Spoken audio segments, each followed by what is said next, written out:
Baik, Assalamualaikum warahmatullahi wabarakatuh. Hari ini kita belajar tentang otonomi dalam kebidanan. Ya. Kita mulai dari pengertian dulu. Otonomi, apa sih otonomi ya? Otonomi berasal dari bahasa Yunani autos yang artinya sendiri, dan nomos yang berarti hukuman atau aturan. Jadi pengertian otonomi adalah pengundangan sendiri. Ini menurut Danurejo tahun 79.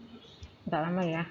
Nah, ini kalau dari KBBI atau Kamus Besar Bahasa Indonesia, otonomi adalah pemerintahan sendiri atau daerah hak wewenang dan kewajiban daerah untuk mengatur dan mengurus rumah tangganya sendiri sesuai dengan peraturan perundang-undangan yang berlaku. Tahu tentang apa sih ekonomi ya?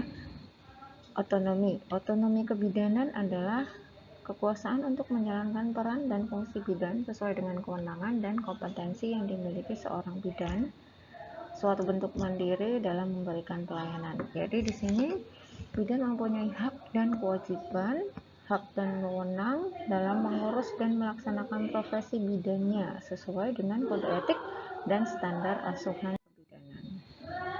Nah, di sini juga ada akuntabilitas bidan. Adalah pertanggungjawaban dan tanggung bukat accountability atas semua tindakan yang dilakukan. Jadi semua tindakan bidan itu nantinya harus ada pertanggungjawaban dan tanggung bugatnya ya. Apa yang sudah dilakukan, apa yang sudah diberikan asuhan contohnya. Nah, pertanggungjawaban atau keadaan yang dapat dimintai pertanggungjawaban itu menurut KBBI.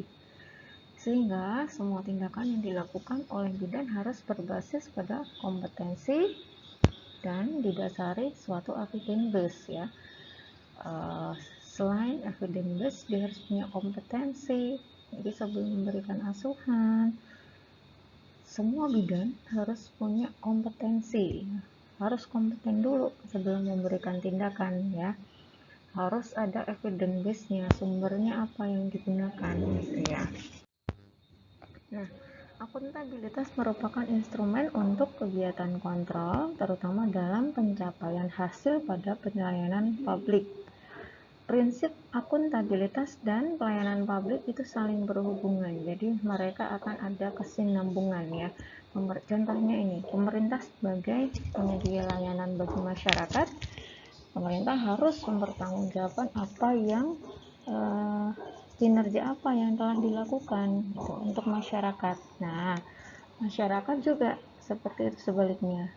Mereka sebagai penerima layanan juga berhak untuk mengetahui kinerja pemerintah apa yang sudah dilakukan. Nah, di sini juga ada peningkatan mutu pelayanan kebidanan. Nah, gimana caranya untuk meningkatkan mutu pelayanan kebidanan? Yang pertama, melalui pendidikan, pelatihan berkelanjutan. Jadi teman-teman bidan nanti akan ada mungkin dari D3 lanjut ke S1 atau profesi, contohnya seperti itu untuk meningkatkan mutu pelayanan kebidanan gitu ya. Kemudian ada pelatihan yang sering mungkin bidan ikuti ya, APN, kemudian ada pelatihan mungkin pijat bayi, kemudian kekeluargaan, contohnya seperti itu. Kemudian yang kedua ada penelitian dalam bidang kebidanan. Jadi tujuannya kita akan mereview lagi, mencari ilmu itu berkembang ya. Jadi semakin kita cari nanti akan mendapat ilmu baru, begitu harapannya. Update ilmu. Nah, seperti itu. Yang ketiga, akreditasi dan sertifikasi. Nah, pasti ya butuh untuk akreditasi. Setelah kita punya mungkin fasilitas atau tempat layanan, pasti nantinya akan ada akreditasi dan sertifikasi. Itu untuk meningkatkan mutu pelayanan kebidanan. Selain itu juga ada pengembangan ilmu dan teknologi dalam kebidanan. Ya, mungkin kita sering sekali banyak sekali pengembangan ilmu untuk saat ini ya.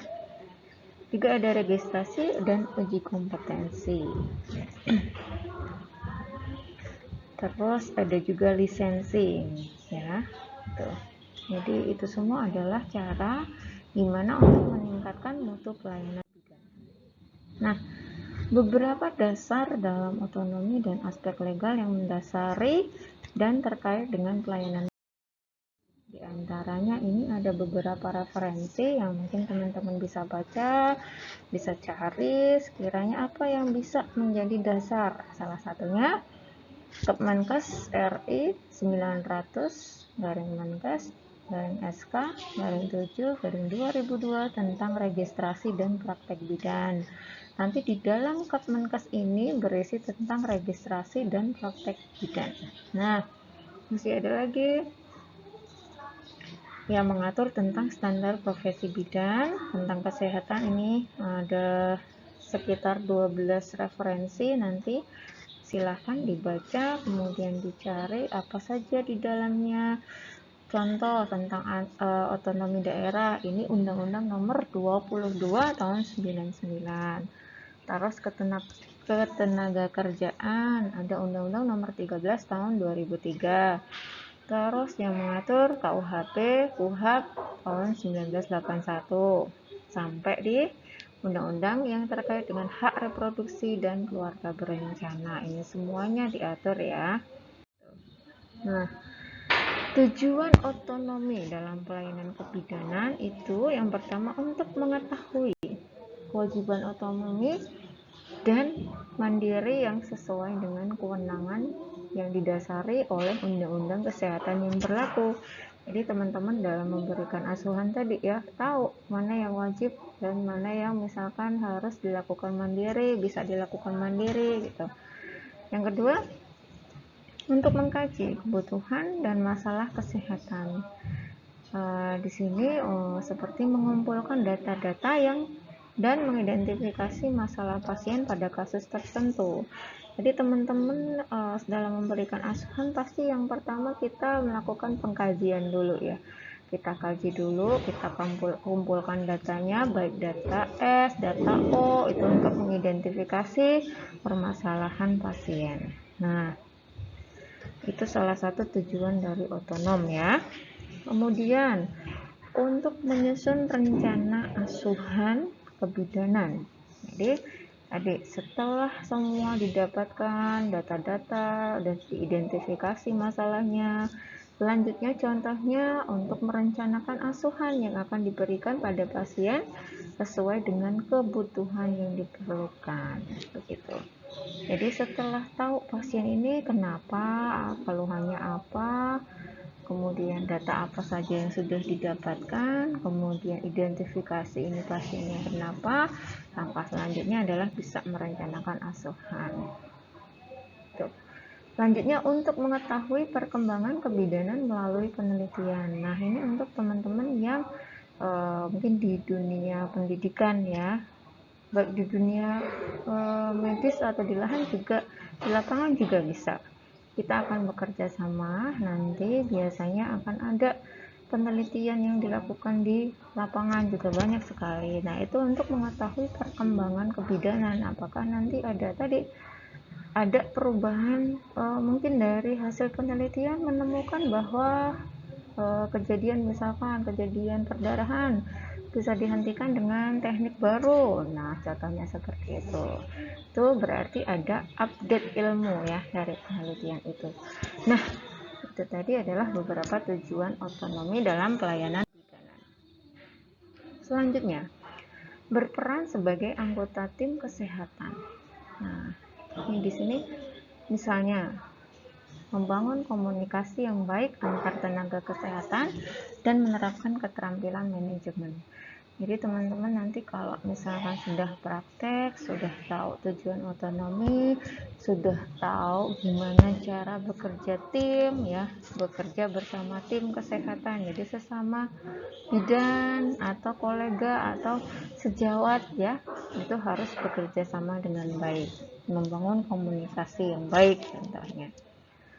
Kemudian untuk melaksanakan dokumentasi kebidanan. Jadi mengevaluasi hasil tindakan yang dilakukan, apa saja yang sudah dilakukan, kemudian diidentifikasi apakah ada perubahan yang terjadi, dan melakukan pendokumentasian. Semua yang sudah dilakukan itu wajib untuk dicatat. Gitu. Kemudian untuk mengelola perawatan pasien sesuai dengan lingkup tanggung jawabnya bidan ya, membangun komunikasi yang efektif dengan pasien dan melakukan asuhan terhadap pasien. Jadi itu termasuk dari tujuan otonomi dalam pelayanan kebidanan. Kita bisa mengelola pasien, kemudian kita bertanggung jawab dengan tugas yang diberikan, bisa membangun komunikasi yang baik dengan pasien yang nggak takut dan mau untuk kunjungan ulang, contohnya dia mau datang lagi, berarti ada respon positif ya, sesuai dengan anjuran kita di akhir. Misalkan jika dia masih ada keluhan, silakan datang Bu, atau misalkan kontrol ulang Bu sesuai jadwal. Nah seperti itu, kita bangun komunikasi yang baik dengan pasien. Nah selanjutnya ada bentuk-bentuk otonomi ya. Bahasanya otonomi, hampir kepleset tadi ekonomi, otonomi ya. Di sini bentuk-bentuk otonomi dalam pelayanan kebidanan. Yang pertama, kita mengkaji kebutuhan dan masalah kesehatan. Tadi kaji dulu kebutuhannya apa, masalahnya apa, gitu ya. Kemudian yang kedua, menyusun rencana asuhan kebidanan. Nah, setelah tahu masalahnya, kita susun asuhannya, kemudian melaksanakan asuhan kebidanan, melaksanakan dokumentasi kebidanan, dan mengelola perawatan pasien dengan lingkup tanggung jawab. Seperti itu. Nah, bidan memiliki hak otonomi dan mandiri. Ini adalah masih di otonomi dalam pelayanan kebidanan. Untuk bertindak secara profesional yang dilandasi kemampuan berpikir logis dan sistematis serta bertindak sesuai standar profesi dan etika profesi. Jadi dalam bekerja, dalam bertindak harus secara profesional ya. Semua dilandasi dengan kemampuan berpikir logis dan sistematis serta mampu bertindak sesuai standar profesi dan etika profesi. Itu yang menjadi dasar kita dalam melakukan asuhan, dalam bertindak. Itu adalah otonomi dalam pelayanan kebidanan ya. Kita punya hak otonomi dan mandiri. Persyaratan dalam otonomi kebidanan ada yang pertama administrasi. Di administrasi ini bidan dalam melakukan praktik bidan hendaknya memiliki sarana dan prasarana yang melengkapi pelayanan yang memiliki standar dan sesuai dengan fasilitas kebidanan ya. Tentu ya harus punya ya, harus lulus administrasi dulu kalau misalkan teman-teman nanti mau mendirikan praktek mandiri bidan ya. Yang kedua, dapat diobservasi dan diukur. Nah, tentu mutu layanan kesehatan akan diukur berdasarkan perbandingannya terhadap standar pelayanan kesehatan yang telah disepakati dan ditetapkan sebelum pengukuran mutu dilakukan. Kemudian realistis. Jadi kinerja layanan kesehatan yang diperoleh itu nyata, dapat diukur ya. Terdapat kriteria mutu yang ditetapkan untuk melihat standar pelayanan kesehatan itu apakah tercapai atau tidak. Jadi realistis ya, benar-benar nyata adanya. Kemudian mudah dilakukan dan dibutuhkan juga oleh banyak orang ya, tentunya masyarakat gitu ya. Faktor yang menunjang otonomi bidan ini dilihat dari bidan itu sendiri. Yang pertama ada faktor kesehatan ya. Jadi sehat itu yang utama ya. Itu faktor yang utama yang menunjang otonomi bidan ya. Dilihat dari bidan itu sendiri, dia harus faktor kesehatan, jadi sehat, dia harus punya kesehatan yang bagus, nggak cuma fisik tapi mental juga ya. Kalau misalkan bidan mentalnya mohon maaf ada gangguan, nah itu kan bahaya, nanti bisa melukai pasien ya. Selanjutnya ada faktor skill, jadi keterampilan kita ini juga berpengaruh ya. bidan bisa nyuntik pasien dengan terkadang ada pasien yang datang, bidan A, saya suka dengan bidan A karena kalau nyuntik tuh nggak kerasa ya. Nah, kayak gitu itu mungkin punya kemampuan skillnya yang bagus ya, sudah jam terbangnya tinggi ya, gitu. Jadi ada juga yang bidan mungkin ya mungkin calon-calon bidan ini baru berlatih ya, kalau di kampus itu kadang ada yang tremor ya, megang spet ya, mau nyuntik tremor. Nah itu mungkin nanti skillnya juga harus diasah lagi, harus lebih sering lagi menggunakan spet, latihan menyuntik kayak gitu contohnya, biar faktor skillnya bagus. Kemudian ada etika atau perilaku yang positif tentunya, yang baik ya. Ada kemampuan pembiayaan atau dana. Nah ini semuanya mendukung ya, kalau dananya oke, biayanya oke, semuanya faktor penunjangnya jadi bagus ya. Kewenangan bidan ya, tadi bidan itu dia wenangnya apa, nah teman-teman sudah belajar itu semua ya. Kemudian ada dari segi birokrasi, jadi gimana caranya kita nanti bisa bekerja sama dengan baik dengan anggota profesi, contohnya dengan teman sejawat gitu, atau relasi gitu ya. Kemudian perundang-undangan itu tadi yang mengatur gimana kita melakukan pelayanan, memberikan pelayanan. Nah, apa sih gunanya otonomi dalam pelayanan kebidanan? Nah, gunanya otonomi dalam pelayanan kebidanan itu yang pertama pembangunan kesehatan, tentu ya. Kita harus bisa membuat masyarakat sehat, orang-orang sehat, yang sakit jadi sehat ya, ibu dan anak ya tentunya. Jadi kita ikut membangun kesehatan masyarakat. Kemudian meningkatkan kesadaran. Nah, kita harus bisa membuat masyarakat itu sadar bahwa sehat itu penting loh. Jadi orang sakit itu pasti biasanya akan ke tempat fasilitas kesehatan ya. Nah, mereka mencari untuk sehat. Jadi disitulah kita harus bisa meningkatkan kesadaran bahwa sehat itu penting. Mungkin melalui promosi-promosi kesehatan juga itu berpengaruh. Nah, kemauan dan kemampuan hidup sehat dalam upaya promotif, preventif, kuratif, rehabilitatif untuk meningkatkan sumber daya manusia yang berkualitas ya. Gimana caranya kita bisa membuat kegunaan otonomi ini bisa maksimal mungkin dalam pelayanan kebidanan ya. Nah, selain itu kita juga harus mengenal regulasi. Regulasi dalam KBBI diartikan sebagai sebuah peraturan. Regulasi merupakan cara untuk mengendalikan manusia atau masyarakat dengan suatu aturan atau pembatasan tertentu. Jadi dia ini yang mengatur ya, dia ini yang membatasi boleh dan tidaknya kita memberikan pelayanan contohnya.